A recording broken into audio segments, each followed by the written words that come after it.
Hey guys, it's Tiff, and do I have a story for you. Today I want to chat about how I got kicked out of my apartment in Paris. Paris, you cute, but not always that cute. And if you're new here, please make sure to check out my last video about how I even ended up in Paris in the first place. So to give you some background, when I first arrived in France, I was living in my college dorms in Cergy, which is about an hour and 15 minutes outside of Paris. Knowing me, I could not be so close to Paris without living in the city. I wanted to be surrounded by all things Parisian. So I started my apartment hunt, which soon turned into a full-time job. You guys, there are more people looking for apartments in Paris than there are apartments in the city. It's super competitive. And to top it off, the ideal candidate has a CDI, which is a permanent work contract in Paris, is making 3 times the rent, and if not, has a French guarantor. And I, of course, had none of the above. Now, there are some ways to get around this, and there are, of course, agencies and landlords that are a bit more laid back, but I wasn't running into any of them. I looked into alternative options, sublets, homestays, Facebook communities, anything that I could find, and honestly went on a ton of apartment visits.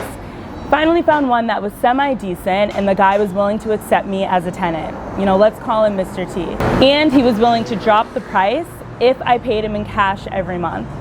I know, red flag, the charm of Paris made me do it. So I finally accepted this informal agreement and got the keys to my teeny tiny studio apartment in Paris, paying around 1,000 euros a month. Life was good. So after about a year in, things started getting a little too iffy. So it was around the time for me to apply for my French residence permit.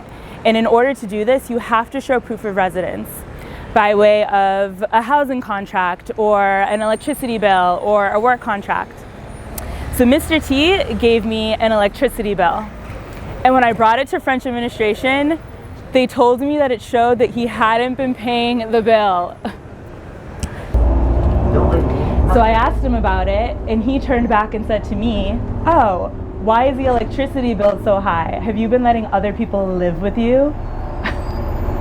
Y'all, if you saw the size of this apartment, you know what? I'm actually going to show it to you right here. So here's a quick tour of my very first apartment in Paris. So here's the bathroom. It's super small. Here's the kitchen area. Sorry for the shaky camera. And the closet. So this is where I stored all my clothes. Here's the living area. There's a couch and a Murphy bed, so that pulled down.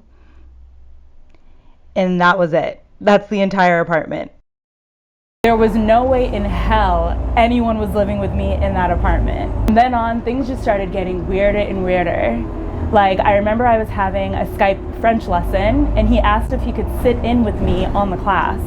It was just time to go, so I kind of just told myself, listen, even if you don't have a place right now, just get an Airbnb or another sublet or something, anything to get you out of this situation. So when he came to pick up the rent, I had the conversation with him, just telling him that I wanted to be out by the 1st of the next month, and also asking if I could use the security deposit as last month's rent.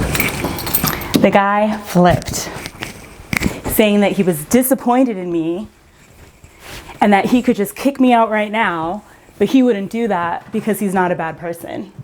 2 hours later, I got a text from him saying that he would give me my security deposit back and he wanted me out by the end of the week. So I, of course, pushed back and explained to him that I was planning to be out by the 1st of the next month, not by the end of this week. And then he responded saying that when I told him that I wanted to leave, he decided to put me on a higher rate, meaning that I would be paying 100 euros a day to stay in that apartment for the following days.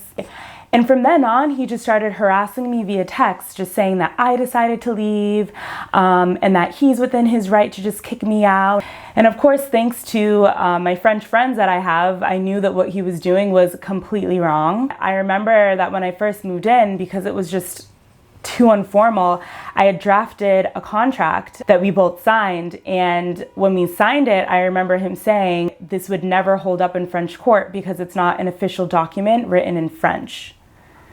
Which after the situation I found out was completely not true, but that's a whole nother story. A good friend at work actually got on the phone with him to even try and work out an agreement.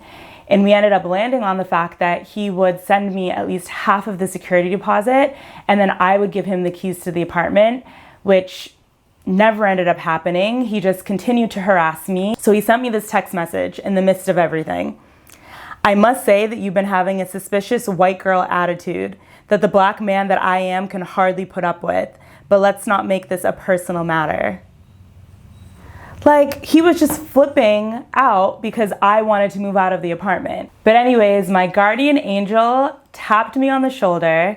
So a friend knew someone that was looking to leave his apartment and sublet it for a couple of months, which was perfect because he was leaving at the same time that I was getting kicked out. So I packed up my stuff and was ready to move into the 18th until I realized that my Nikon and Canon cameras were missing. So just to backtrack a little bit, when things were good with me and Mr. T, he knew that I was starting a blog. He was also a photographer, so we would always talk about photography and shooting and things like that. So I knew that he was well versed in all things photography. But yeah, I noticed that my Nikon and Canon cameras were missing. And I, of course, asked him about it, and he replied super rudely. So I don't know for sure if he took the cameras or not, but it's a little strange. It was a hot mess, a super stressful situation, and especially because at the end of the day, I was really out here in Paris by myself.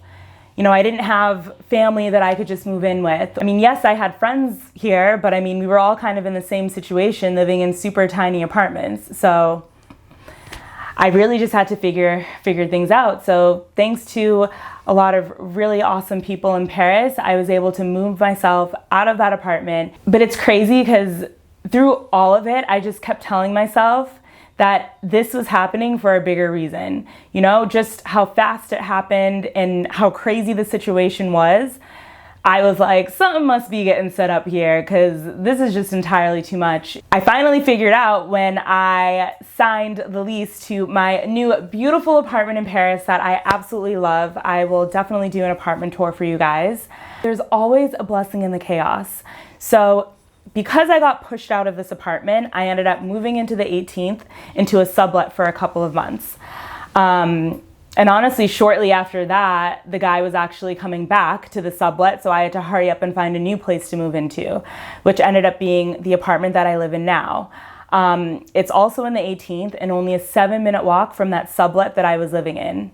So to kind of break it down, if I hadn't got pushed out of that apartment, I would have never moved to the 18th and really explored this area, and honestly probably wouldn't have looked in this area for another apartment. And the apartment that I live in now, it's a full, 1 bedroom, the living room, kitchen, everything. And I'm only paying 100 euros more than what I was paying in that small, tiny little apartment that I just showed you in the 15th.